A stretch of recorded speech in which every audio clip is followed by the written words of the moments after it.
Bendito Dios y Padre nuestro, tú eres nuestro Dios. Tú eres, Señor, quien conoce nuestros corazones. No podemos, oh Dios, hacer absolutamente nada si tú en tu misericordia, Señor, no haces la obra en cada uno de nosotros. Tu palabra ha sido escrita. La responsabilidad a cada uno de nosotros ha sido dada. Nos toca cumplir con ella, escudriñar tu palabra y esperar en ti para que tu Santo Espíritu sea, oh Dios, el que actúe en nosotros. Gracias, Señor, por los cambios que tú has hecho en nuestros corazones,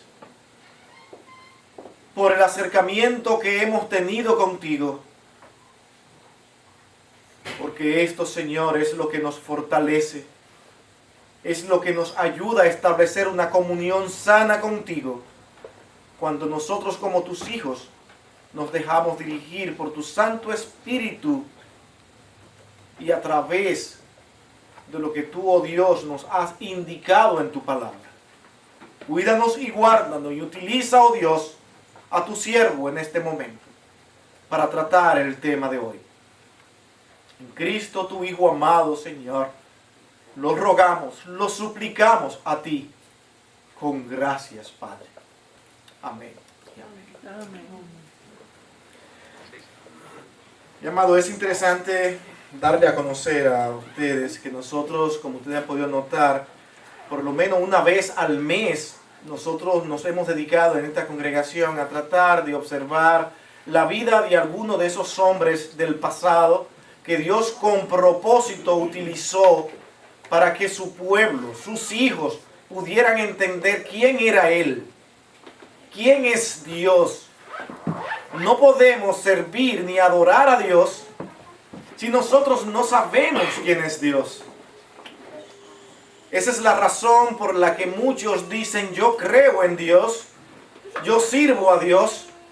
Pero la pregunta que nosotros nos hacemos aquí es: ese Dios que nosotros decimos adorar, el Dios que la Escritura, la palabra de Dios nos presenta con claridad, ¿o es un Dios que nosotros fabricamos, ordenamos y organizamos a nuestra forma para que Él esté de acuerdo con nosotros y no nosotros con Él? Yo quiero que nosotros veamos hoy un texto, un pasaje de importancia para que nosotros veamos el mensaje de Oseas. El mensaje de Oseas. ¿Quién fue aquel hombre? ¿Quién fue este hijo de Dios que Dios utilizó con propósitos clave para que sus hijos en verdad entendieran quién era Él? Mi hermano, en esta ocasión nosotros nos vamos a proponer concentrarnos únicamente en ver cómo Oseas trabajó con aquel pueblo. ¿Qué fue lo que Dios le dijo a Oseas que tenía que decirle a aquel pueblo y en la situación en la que este pueblo se encontraba? Vamos a leer para esto Oseas capítulo 11 del 1 al 8. Vuelvo y repito, para mí fue de motivación estudiar Oseas en estas 2 últimas semanas, analizar algunas cosas, y lo que vamos a traer hoy es realmente o prácticamente un resumen que yo quiero compartir con ustedes de manera práctica para la vida de esta iglesia, mirando a aquel pueblo de Israel en su comportamiento. Los versículos 1 hasta el 11 de Oseas, todos lo tienen, lo han encontrado, ¿verdad? Amén. Déjenme decirle que Oseas está después de Génesis y antes de Apocalipsis. Ahí lo podrán encontrar con facilidad. Bueno, ya tienen por lo menos la dirección, así que a buscarlo. Oseas capítulo 11, versículo 1 hasta el 11 dice de la siguiente manera. Cuando Israel era muchacho, yo lo amé, y de Egipto llamé a mi hijo. Cuanto más yo los amaba, tanto más se alejaban de mí. A los Baales sacrificaban, y a los ídolos ofrecían sahumerios. Yo con todo eso enseñaba a andar al mismo Efraín, tomándole de los brazos, y no conoció que yo le cuidaba. Con cuerdas humanas los atraje con cuerdas de amor, y fui para ellos como los que alzan el yugo de sobre su cerviz, y puse delante de ellos la comida. No volverá a tierra de Egipto, sino que el asirio mismo será su rey, porque no se quisieron convertir.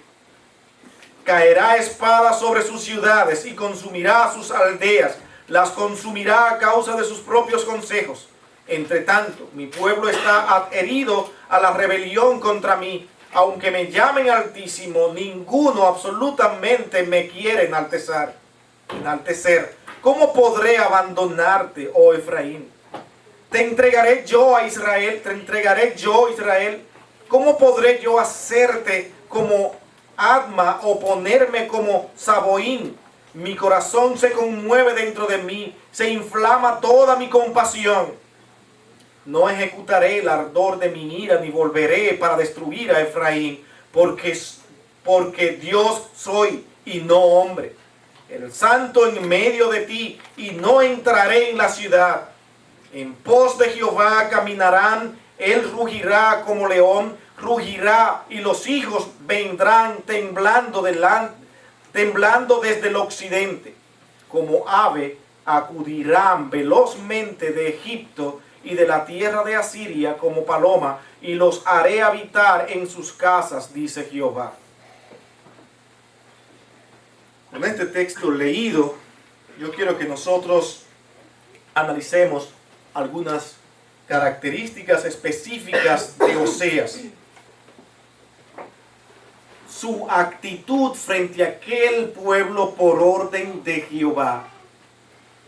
Pero no sin antes nosotros entender que Oseas estuvo pronunciando aquellas palabras en un contexto muy singular, único. En ese momento Israel estaba atravesando por un periodo de prosperidad como nunca antes lo había tenido, ni tampoco lo tendría jamás. Oseas vivió cuando reinaba en Jerusalén Jeroboam II, en los años 786 y 746 antes de Cristo. Este fue un profeta que predicó, que enseñó en medio de esa situación donde aquel pueblo confundió su prosperidad y tomando decisiones totalmente contrarias a la palabra de Dios. Me hace pensar en los riesgos que a veces corremos en medio de prosperidad. Mientras nosotros estamos en situaciones caóticas, difíciles, la economía no está buena, normalmente los hombres buscan un refugio y claman: oh Señor, mira mi situación, yo te necesito a ti. Y son muchas veces las personas que acuden a las iglesias como buscando un refugio para que Dios tenga compasión de ellos. Israel no estaba en esta situación. Israel estaba totalmente en prosperidad en ese entonces. Había conquistado nuevas tierras, se habían expandido y allí todo florecía. Cuando todo florece en nuestras vidas, las decisiones nuestras con respecto a Dios pueden estar equivocadas, porque pensamos más en nosotros mismos que en Dios. Y eso nos lleva muchas veces hasta fabricar a Dios, a ser un Dios que no existe en la palabra de Dios. Valga la redundancia.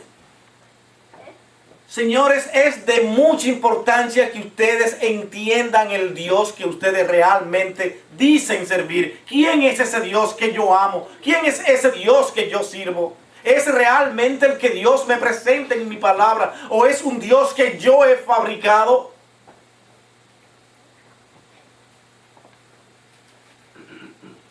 ¿Cuántos entienden que Dios es justo? Totalmente justo.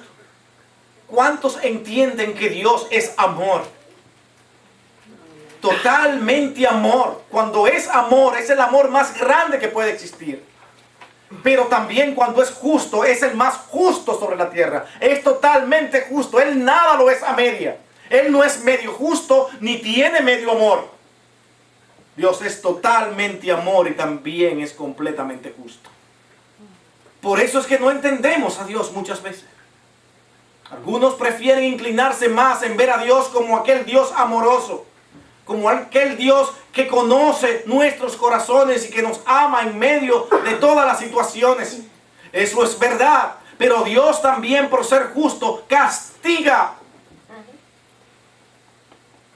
Y ese es el problema con nosotros en nuestra relación con Dios. Cuando Dios castiga lo vemos como cruel. Es un Dios que no es real. Es malo, es perverso. ¿Cómo adorar a un Dios perverso que castiga tan cruelmente? Lo grande es que Dios te ha puesto a ti en una responsabilidad frente a Él, para que tú observes cuáles son sus dichos, cuáles son sus preceptos, pero tú lo tuerces. Y mucho más fácil alejarse de Dios cuando todo está funcionando bien. Porque ya no necesitamos a Dios. Eso fue lo que pasó con el pueblo de Israel. Unos pensaron que Dios les había concedido toda aquella prosperidad porque ellos eran el pueblo elegido. Eran las cosas más bellas sobre la tierra, el ejemplo a todos los demás. Dios lo hizo con nosotros, por eso, porque no los merecemos. La pregunta es, ¿quería Dios que el pueblo de Israel entendiera eso?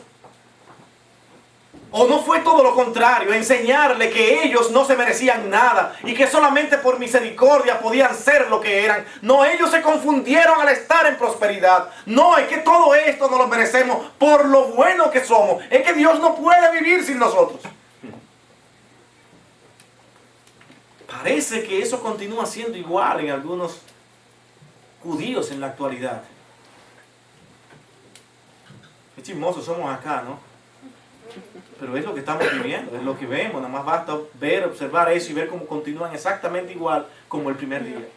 Ha sido un pueblo duro de corazón. A pesar de que Dios ha estado cerca de ellos constantemente.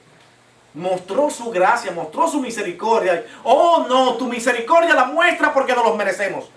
Ahora, en ese mismo ambiente, en ese mismo contexto, tuvo Oseas que predicar, tuvo Oseas que decir lo que Dios le había ordenado.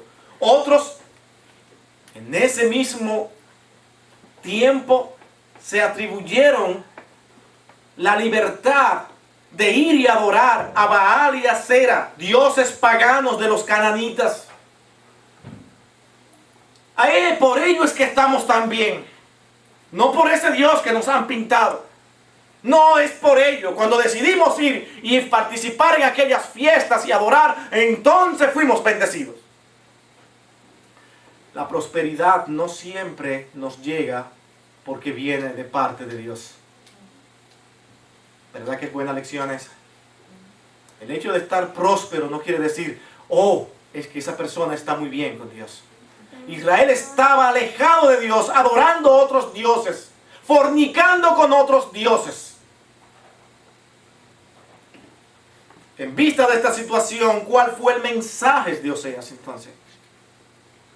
¿Qué le correspondía a Oseas decirle al pueblo de Israel en medio de esta situación tan incómoda, tan difícil para un hombre de Dios que veía a su raza, a su pueblo a alejarse de Dios, sin entender quién era Él, sin tener ni siquiera compasión absoluta por los demás, sino envanecidos, orgullosos, creyéndose lo mejor en el mundo y yéndose a ir a adorar a otros dioses, haciéndose concepto de Dios a su antojo, a su manera.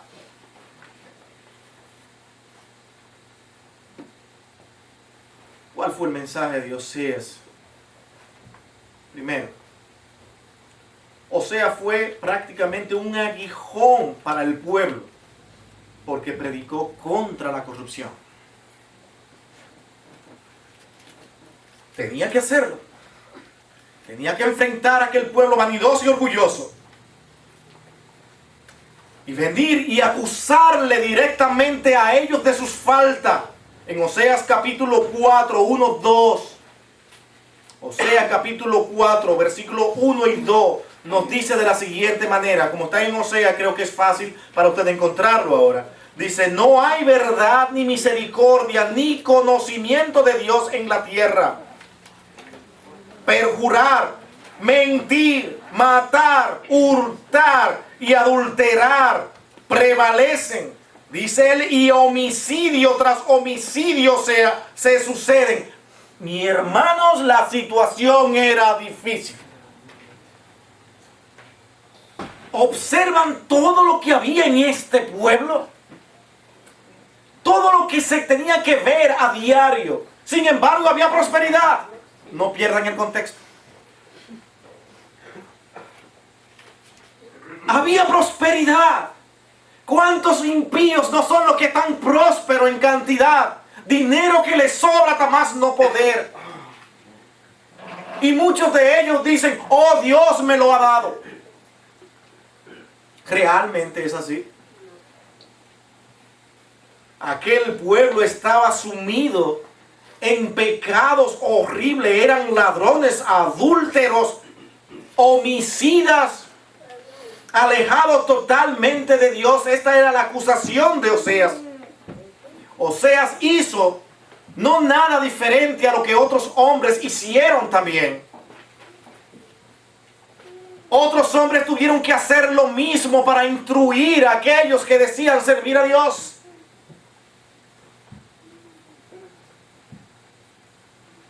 Por ejemplo, en el caso de Elías, ¿qué dijo Acab de Elías? El rey Acab dijo de Elías las siguientes palabras en Primera de Reyes capítulo 18, 17. Primero de Reyes, perdón, porque no es una libra, es un libro. Primero de Reyes 18, 17 nos dice, ¿eres tú el que turbas a Israel? Había problemas. Elías aparecía para decirle a Israel lo que estaba mal delante de Dios. ¿Cómo se sentían ellos? Confundidos, turbados. No queremos oír a este hombre. Mi hermano, ¿a quién le gusta escuchar que le digan cuando está mal? Pero cuando le dicen que todo está bien, es el hombre más feliz. Cuando lo comienzan a enaltecer y a decirle todo lo grande que él es y lo significativo que él ha sido para mí y lo que me ha ayudado, todo eso realmente es lo que queremos escuchar. Pero cuando alguien se nos acerca y nos dice, tú estás mal por esto y por esto, hay problema. Nos paramos inmediatamente con las uñas dispuestos a aruñar. Porque no queremos que nos digan nuestras faltas.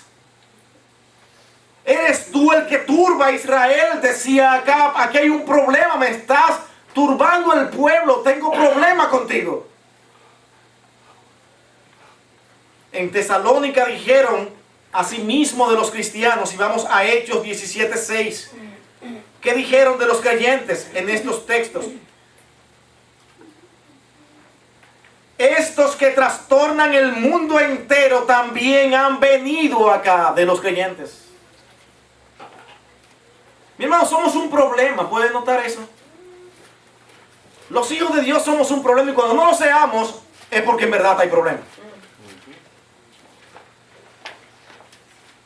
Tenemos que continuar así, siendo un problema para aquellos que están en pecado. Tenemos que aprender a declarar el pecado a los demás. Son aquellos que se van a defender. No acuses, no hagas juicio. ¿Quién eres tú para acusar? Sin embargo, Dios envió a Oseas, dile esto a ese pueblo. Acúsalos. Los hijos de Dios a través de toda la historia nos hemos convertido en un problema para aquellos que prefieren vivir en el pecado. Tértulo dijo de Pablo en Hechos 24:5. Hechos 24:5. ¿Qué dijo él? Hemos hallado que este hombre es una plaga, nada agradable, nada lindo. Es una plaga y promotor de sediciones entre todos los judíos por todo el mundo y cabecilla de la secta de los nazarenos. Este hombre no lo queremos ver. Este hombre es un problema. Yo quiero que ustedes lo desprecien. Ahí viene Pablo. Ahí viene a molestarnos ya. ¿Quién les enseñaba a Pablo? El Evangelio de Cristo. Quien era el Salvador del mundo, que estaba simplemente diciéndole a todos sus oyentes que Él salvaría sus almas del pecado, que acudieran a Él. Pero los hombres, ¿por qué se incomodaban tanto? Precisamente porque ellos querían continuar en el pecado. Este es el problema de la humanidad. Somos incómodos, somos insoportables, somos aburridos. Todas y estas otras muchas cosas más que podrán decir de nosotros simplemente por estar predicando el Evangelio de Cristo. Oseas fue un hombre que fue un aguijón para aquel pueblo. El pueblo estaba muy bien, estamos perfectamente bien, haciendo lo que le viene en voluntad, prosperidad y prosperidad. Y aparece Oseas, ustedes son estos. ¿Qué problema? También que íbamos hasta ahora, haciendo lo que se nos daba la gana. Pero ahora viene Oseas a acusarnos de que estamos mal. ¿Estaban mal o era un invento de Oseas? Estaban faltando a Dios donde ellos se habían ido tras los ídolos e imaginando a Dios como ellos querían. ¿Cuántas veces no nos pasa eso a nosotros? Imaginamos lo que es Dios, pero no queremos verlo a Él de la misma manera que lo presenta su palabra. Oseas fue un profeta de juicio. Los acusaba, hemos visto. Ahora hizo juicio clave. Mi hermano, mientras este pueblo gozaba de prosperidad en tiempo de Jeroboam, Oseas se dio cuenta que Dios castigaría a aquella nación. Él se dio cuenta que Dios lo entregaría en manos de los asirios. Se lo dijo al pueblo, se lo dio a entender. Y mis queridos hermanos, en tiempos mismos de Oseas, esto se hizo una realidad. Qué frustrante para aquel pueblo. Después de tanta prosperidad, ver cumplida cada una de las palabras que Oseas le había pronunciado. Verse a sí mismo viviendo en las casas, como dice el texto, de los asirios.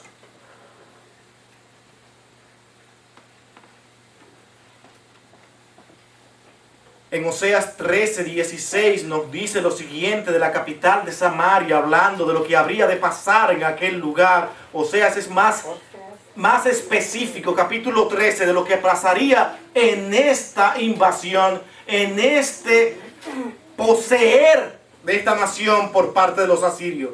Miren lo que pasaría. Vamos a ver a un Dios cruel aquí. Vamos a ver a un Dios que usted no está tal vez acostumbrado a ver. Un Dios que no es el que usted cree que es. Pero fíjese lo que Dios va a hacer y hizo con aquel pueblo. Por causa de su maldad, de su pecado. Nos dice aquí, Samaria será asolada porque se rebeló contra su Dios. Caerán a espada, sus niños serán estrellados y sus mujeres encintas serán abiertas. Suena horrible esto. Nadie puede aquí decirme que estas palabras no suenan horribles. ¿Qué es lo primero que nosotros pensamos, para ser honestos? Pero Dios es cruel.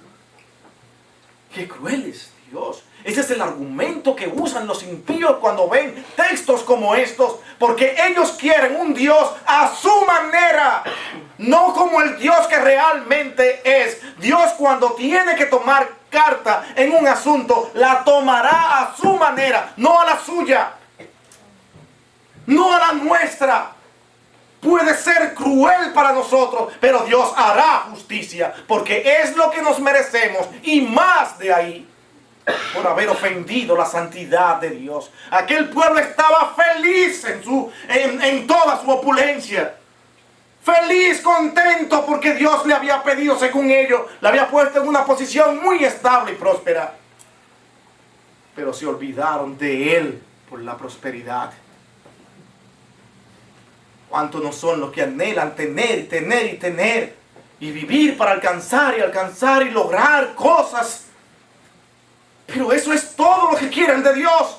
Dame, Señor. Sin reconocer quién es Él.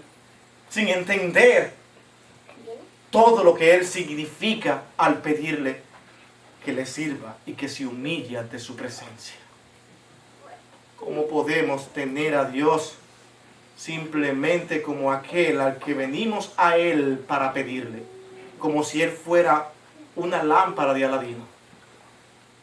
Ahora, Señor, me inclino ante ti, dame aquello que necesito, dame esto y esto y esto. Y Dios no se lo contesta, entonces, oh, Dios no me oye, no me ama.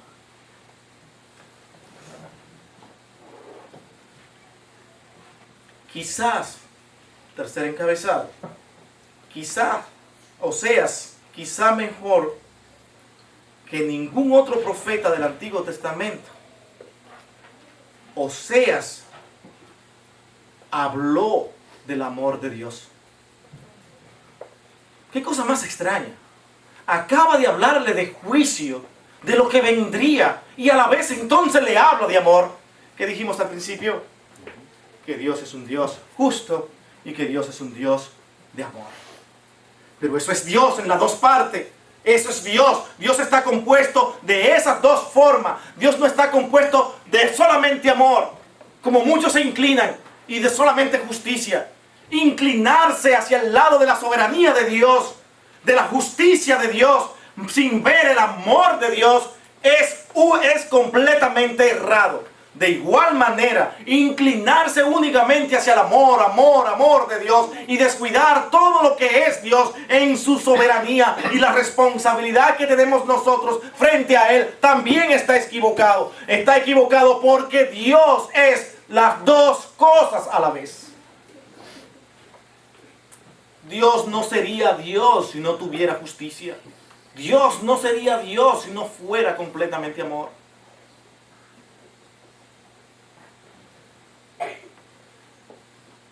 ¿Cómo describe Oseas el amor? Y vamos a ver varias formas en que lo describe en su libro. Este capítulo 11 es excelente para describir el amor de Dios que Oseas da a conocer al pueblo acerca de Dios. Dios es amor, dice él. Lo describe con una palabra hebrea. Vamos a pronunciarla acá, decirla para que sepan que realmente tiene significado cada palabra en la Escritura con respecto al amor. A veces las traducciones traducen simplemente amor, o pueden traducir compasión, benignidad y así por el estilo. Pero ¿qué significaba en su mismo original esa palabra? Para hablar del amor de Dios, Oseas usó una palabra hebrea que dice Hesed, que significa amor fiel, amor indisoluble. Este amor era una palabra que se usaba para describir las características de dos personas cuando hacían un pacto, para decir que era indisoluble. Esto es un Hesed, un pacto indisoluble que jamás va a cambiar, que jamás va a actuar diferente, no va a desaparecer. Hoy lo tengo y mañana no. El amor de Dios es eterno, es para siempre, no cambia como el nuestro, que hoy podemos amar a alguien y mañana, porque nos trató mal, tratamos de sacarlo de nuestro corazón a como dé lugar. Cuando Dios dice te amo es porque te ama completamente y para siempre. El amor de Dios hacia Israel permanecía a pesar de la infidelidad de éste. ¿Podría usted hacer lo mismo, amar a alguien a pesar de que le haya sido infiel? Israel se había alejado de Dios, pero jamás Dios se había alejado de ellos. Israel no pensaba en Dios, pero Dios pensaba en Israel. Hermanos, estamos hablando a hijos de Dios. Estamos hablando a creyentes. No quiero que pierdan eso de vista. Usted es un hijo de Dios, que Dios ha cambiado, ha transformado. Usted podrá caer en pecado, pero Dios, que le ha salvado, jamás se olvidará de usted. Esa es la bendición que tenemos los hijos de Dios. Y tarde o temprano tenemos que reconocer nuestros pecados, venir humillados ante Él, reconociendo todo lo que Él es. Porque no podemos, los hijos de Dios, vivir ofendiendo a nuestro Dios durante todo nuestro vivir. No podremos vivir con el pecado y vivir contentos y felices. Aquel que vive feliz en el pecado, aún a pesar de decir que ha conocido a Dios, es porque en verdad no le ha conocido. No le ha conocido. Al Hijo de Dios, al que Dios ha llamado para pertenecer a Él, jamás Dios se olvidará de él, aunque lo castigue.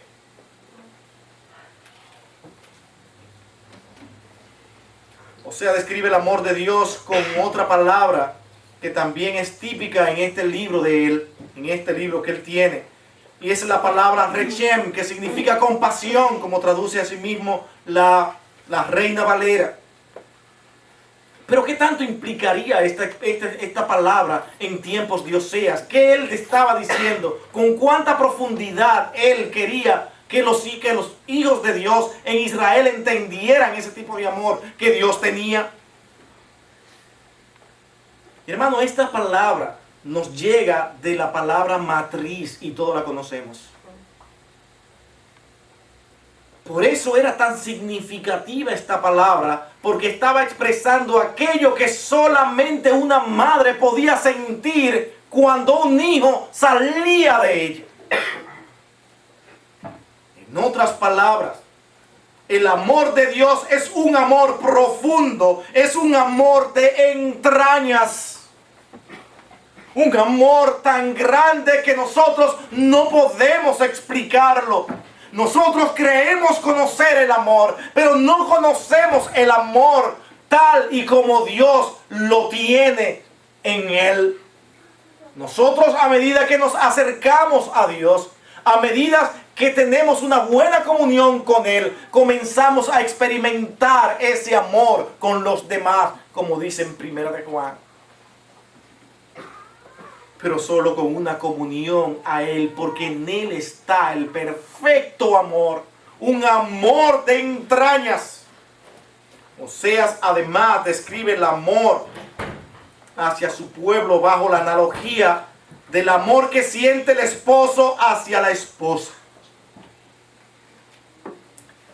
No sé si dijimos esto al principio, pero vamos a repetirlo, si ya lo habíamos dicho, no me acuerdo. Pero Oseas fue un hombre que sufrió en gran manera. Un hombre de Dios, pero Dios le permitió, dentro de su voluntad y su soberanía, atravesar por situaciones muy incómodas, pasar del amar a Dios, a pesar de que él amaba a Dios. Que para nosotros hoy sería, pero ¿cómo es posible que Dios le permitiera que él pasara por esto? Pero o sea, estuvo dispuesto a aceptar lo que Dios le permitiera a él, sin protestar. ¿Qué quieres? Y vamos a limitarnos a decir en esta palabra para poder descifrar lo que es el amor de Dios y lo que Osea tuvo que vivir. Osea atravesó por una situación realmente difícil. Él se había casado, tuvo 2 hijos La esposa le fue infiel, lo abandonó. Luego él se entera que ella está sufriendo, que está pasando necesidades. ¿Qué hace Oseas? Se compadece de ella. Va y la busca y la trae nuevamente a su hogar. A una mujer adúltera, infiel, que lo había abandonado, llena tal vez de arrogancia y hablando maldades hasta más no poder acerca de Oseas. Estamos entrando en especulaciones porque nos estamos imaginando, pero es lo que normalmente pasa. La gente quiere encontrar una excusa. Te dejo por esto y por esto y por lo otro. Hay que levantar calumnias para poder justificar nuestras acciones. Imaginemos lo que sucedió en ese momento. Mas Oseas no tuvo en cuenta estas cosas, sino que fue y la buscó al verla en necesidad y la trajo nuevamente. La bañó, la limpió, nuevas ropas. Aquí estás nuevamente en tu casa.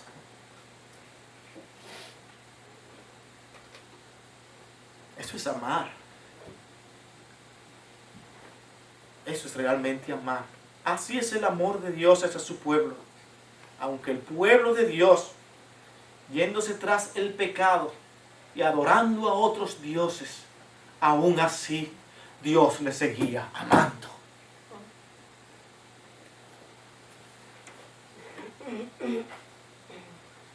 ¿Dónde encontraremos un Dios como Él? No, jamás. Simplemente mirémonos a nosotros mismos. ¿Podríamos nosotros actuar de esta manera?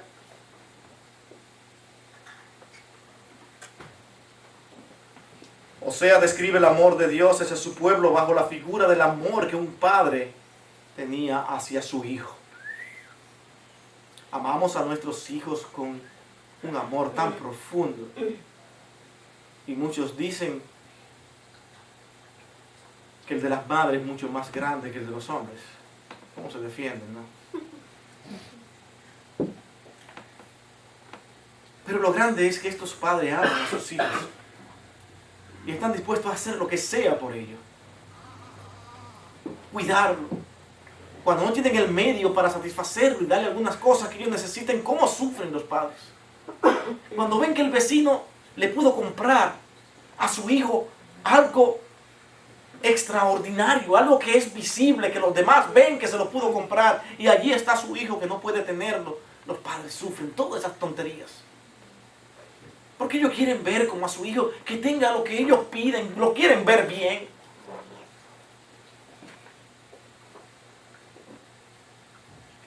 Cuando Israel era muchacho, dice el versículo del capítulo 11 comenzando.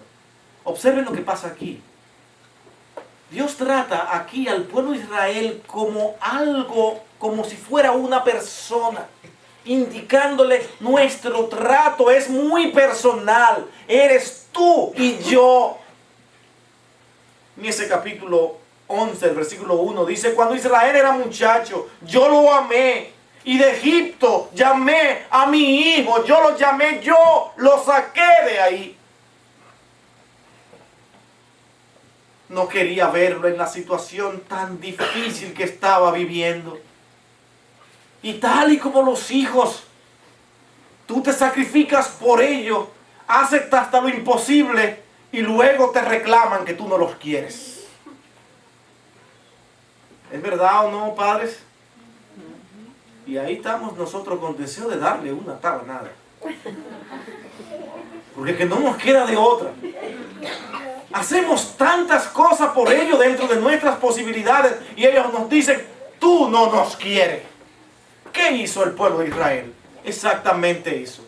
Nos trae aquí a pasar necesidades, ni agua tenemos, pero lo sacó de ser esclavo y hasta ahora no le había faltado nada. Pero querían más. En medio de cualquier problema maldecían a Dios. Y aún así Dios lo seguía amando. Ese es el Dios que tenemos. Hermano, todo el capítulo 11 trata de esta relación entre Dios y la nación bajo la figura del amor de un padre hacia su hijo. Esa relación tan gloriosa que Dios sostiene con nosotros hasta los días de hoy. Él es nuestro Padre. Nosotros somos sus hijos. Nos tratará como hijos. Nunca ese amor se va a perder. Él no se olvidará de nosotros por nuestros pecados. Él nos continuará amando. No quiero presentar a un Dios que está en una esquina sufriendo. Oh, mis hijos no me aman, cuánto sufren. No. Tampoco ese es el Dios de la Escritura. Él te dice, te amo con todo lo que significa amor perfecto, real, verdadero. No como el amor que ustedes expresan. Pero cuando falten y me desobedezcan y no muestren integridad a mi nombre, sino que lo manchen, esperen castigo.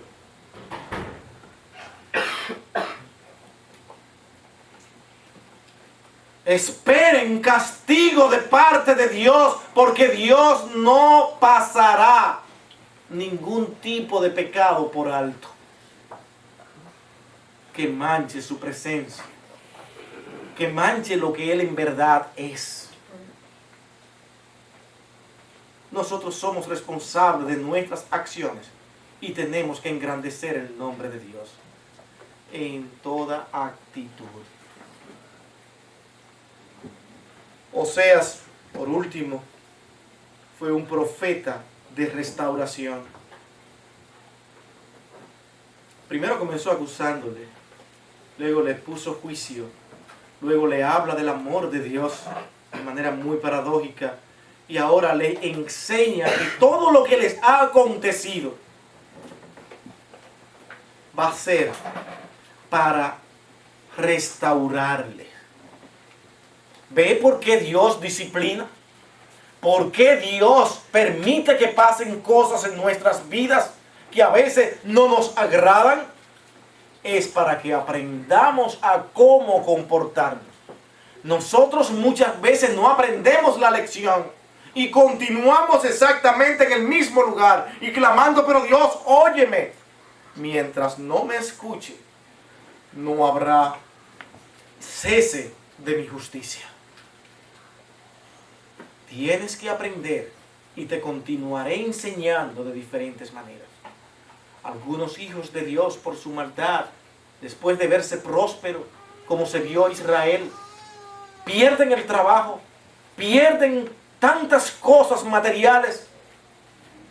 ¿Pero por qué? ¿Qué pasó? Porque te envaneciste tanto que te creíste el más grande sobre la tierra y que ya lo tenías todo en tus manos. Y Dios te está enseñando a ti que tú estás alejado de Él y que estás profanando su nombre y que estás haciendo de Él un Dios diferente. Y Él no te lo va a permitir. ¿Sabe por qué? Porque tú eres su hijo. Y como hijo te va a disciplinar para instruirte, para enseñarte. En otras palabras, para que aprendas quién es Dios. Para Oseas, el castigo que Dios trajo a su pueblo era simplemente correctivo. Él entendía eso.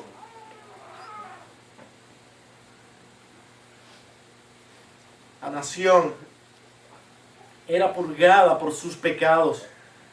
Después, la restauración a una buena relación con Dios. En Oseas capítulo 3:5, Oseas habla de esto. Oseas le dice al pueblo estas palabras tan significativas y que nosotros debemos tenerla en cuenta si estamos entendiendo lo que estamos tratando aquí hoy. En este capítulo 3, versículo 5, Oseas dice lo siguiente: después Volverán los hijos de Israel y buscarán a Jehová su Dios y a David su rey, y temerán a Jehová y a su bondad en el fin de los días. Israel tenía tarde o temprano que entender quién era Dios y cómo era que Él quería que le sirvieran. Dios lo ponía en el lugar correcto, a pesar de que ellos se rebelaban y querían tener un camino diferente. Dios entonces lo colocaba en el camino que Él quiere, por las buenas o por las malas, pero entenderás hacia dónde vas. Tienes que entenderlo. O sea, estaba completamente claro de que todo lo que le estaba pasando a este pueblo de Israel era correctivo. Dios los va a enseñar. Hermano, a veces tenemos nosotros que pensar en el castigo de Dios. Si Dios castiga y corrige, ¿por qué seguir en rebeldía? Ahora, cuando usted no es su hijo, y lo digo abiertamente acá, es muy probable que nada de estas cosas pasen. ¿Cuántos no fueron los hijos de Dios que le reclamaron a Dios? Pero mira la prosperidad de los impíos. Precisamente por eso, porque son impíos. A mí no me interesan ellos. A mí me interesan ustedes. Y a ustedes tengo que corregirlo. Porque ustedes son mis hijos. O ustedes de los que se meten con los hijos del vecino, buscando que un día su vecino saque una escopeta de su casa porque usted se está metiendo con su hijo. No, usted tiene una responsabilidad con los suyos. Y a ellos se dedica porque usted ama a sus hijos y tiene que enseñarle a ellos. Usted le puede dar un consejo a los de afuera, pero sus hijos tendrán que pasar por la disciplina que usted imponga en su casa con el fin de ayudarlos a ellos mismos. Es exactamente lo que Dios hace con nosotros. Es exactamente lo que Él hace con nosotros.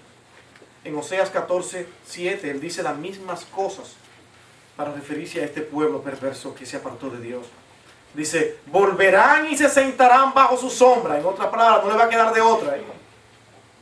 Serán vivificados como trigo y florecerán como la vid. Su olor será como de vino del Líbano. Muchas cosas se pueden decir de este texto. Y muchos lo toman para afirmar algún tipo de teología que tienen. Pero lo que en verdad está diciendo aquí este texto es exactamente lo que Él dice. Después de haberlo castigado a ustedes, la misericordia y el amor de Dios es tan grande que al colocarlo en el camino correcto, ustedes verán nuevamente a Dios y nuevamente florecerán, porque el estar cerca de Dios, eso es lo que trae. Vivirán felices aún en la escasez. ¿Qué es lo que procuramos nosotros al final de todo? Estar felices, tranquilos, en paz. Y Dios nos ha enseñado a través de todos los años que nada de esas cosas nos llegan con las cosas materiales. Todo es de este mundo. Hay cosas más importantes que estas. ¿Cuántos no son los que han aprendido estas cosas? Que han aprendido a vivir en la escasez y decir, ¿cómo tú te sientes? Feliz, glorificando a mi Dios. Y aquel hombre opulento y lleno de riqueza dice, pero eso es muy hipócrita lo que le está diciendo. ¿Cómo puede estar feliz? Mira la casita que vive. Pero entonces nos volteamos y lo miramos a él y nos encontramos con toda su riqueza que está allí. ¿Cuánto más dinero puedo hacer? ¿Qué es lo que me voy a alcanzar? ¿Y si me engañan? ¿Y este chique que hice si me lo cambian? No, pero ¿qué es lo que pasó? Me van a engañar. Hay una preocupación, una desesperación con la que él no puede vivir. ¿Es feliz ese hombre a pesar del dinero? Sin embargo, usted lo ve que anda hasta con escoltas, con carros todos los años cambiados, nuevos. Sin embargo, ese hombre es un infeliz, porque no tiene a Cristo en su corazón. No lo conoces. Su Dios es el dinero. ¿Vivirá usted de esa manera, olvidándose de Dios? Si usted es su hijo y quiere vivir de esa manera, prepárese. Se lo advertimos, prepárese, porque Dios le enseñará como tuvo que enseñar a aquel pueblo. Osea fue un hombre de Dios, y Dios le permitió que él mismo pasara por situaciones difíciles, para entonces Dios tomar la vida de Oseas e ilustrar al pueblo de cómo él actúa. A Oseas lo engañaron, su esposa le fue infiel, exactamente lo que hizo el pueblo. Oseas fue y la buscó de nuevo al verla introducida en dificultades y necesidades, mostrando su amor. Cuando un hijo de Dios se introduce tanto en el pecado y sufre las consecuencias del pecado, porque no hay pecado sin consecuencia. Esas son de las cosas que tenemos que entender. Dios en su misericordia, en su amor, al verte en estas situaciones, Él te recoge nuevamente y te llama. ¿Ves, hijo? ¿Ya aprendiste? ¿Ves lo que tú estás pasando por haber pecado? Acércate a mí, vuelvo y te busco, te traigo nuevamente hacia mí. Porque el amor de Dios, así como es justo, también está lleno de misericordia. Amén. Para con sus hijos.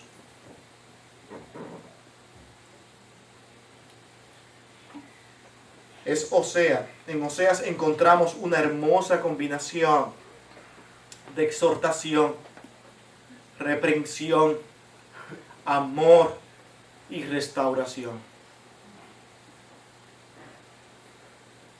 Lo hermoso es que esta restauración, ¿se han fijado? Viene a lo último.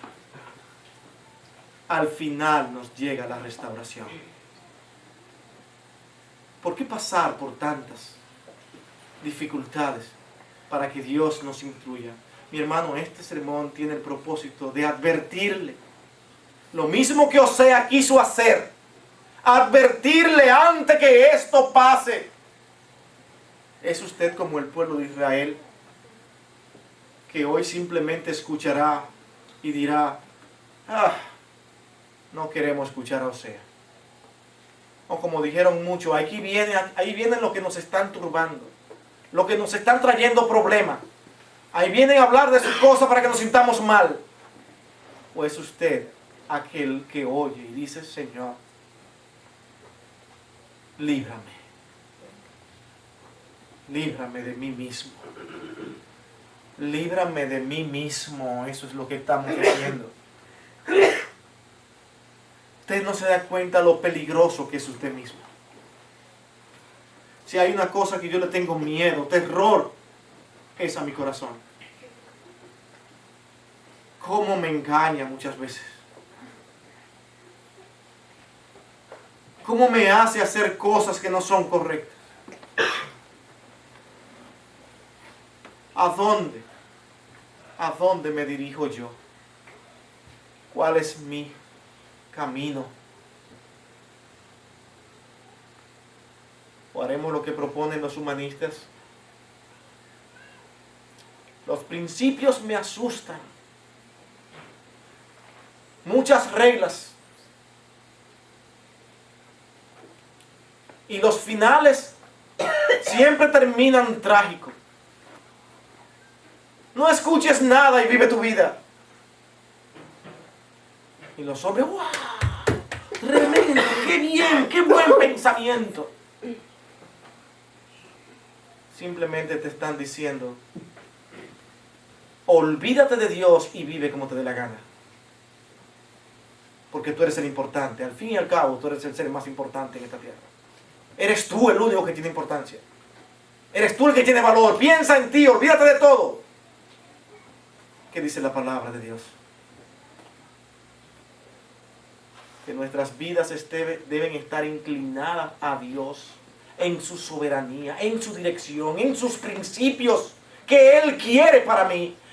No lo escuche, hágase el sordo y pasará lo mismo que pasó con Israel.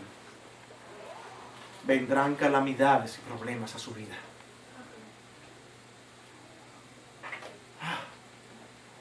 Hoy venimos profetas. Hoy estamos siendo profetas aquí.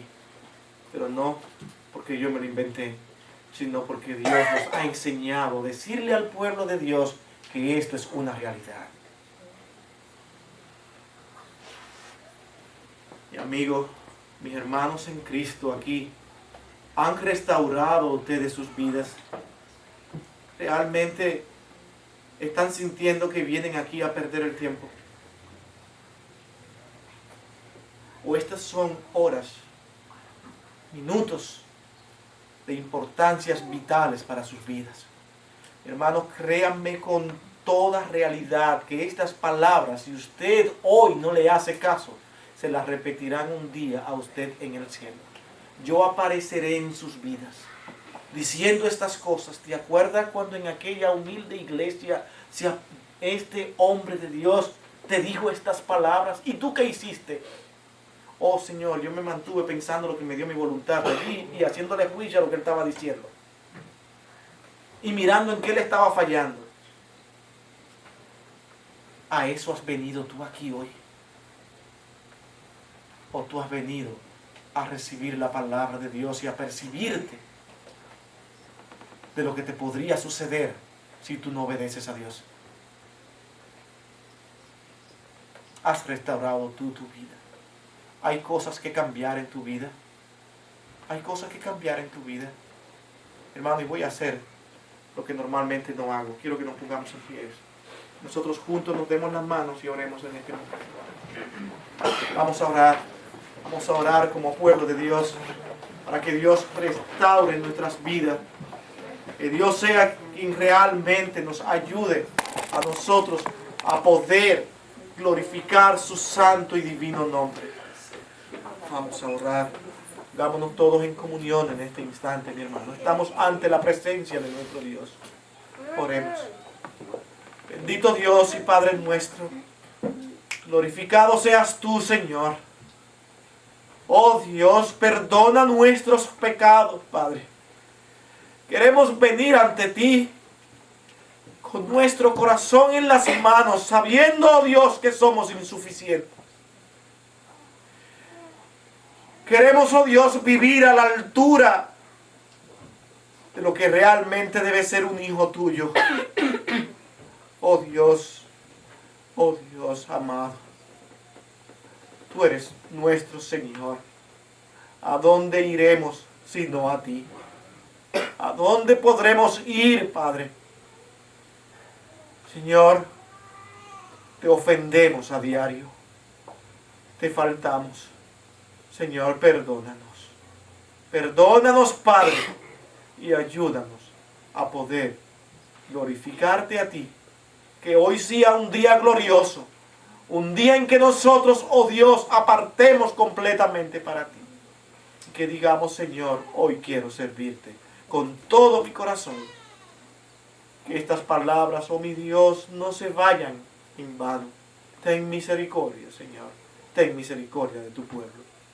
En Cristo, tu Hijo amado, con gracias, oh Señor, lo pedimos todo. Amén.